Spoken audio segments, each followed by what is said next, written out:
বেদান্ত আশ্রমে আজকে একাদশীর উপবাস করেছি, সফলা একাদশী নিয়ে এখানে প্রসাদ পেলাম।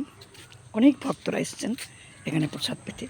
এই যে এত সুন্দর বনানী, এত গাছ, এত লতা, এত পাতা, এত গাছ, কি সুন্দর এই গাছের মহিমা। দূরে গোশালা, ওই দূরে গোশালা, গোশালার দিকে যাচ্ছি। কত সুন্দর এই মাঠ। এখানে প্রসাদ পেয়ে এবার এই সবুজ ঘাসের ওপর একটু হাঁটলাম।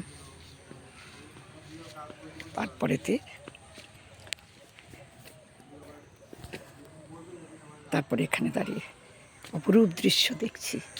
এই গোলাপ ফুল, গোলাপের বাগান, কি সুন্দর গোলাপ। দেখো বন্ধুরা, এই গোলাপ ফুটেছে বাগানে, কথা বলছে গোলাপ গাছগুলো। এই রঙন গোলাপ, কত সুন্দর গোলাপের বন, কি সুন্দর লাগছে। অপূর্ব এই গোলাপের রহস্য।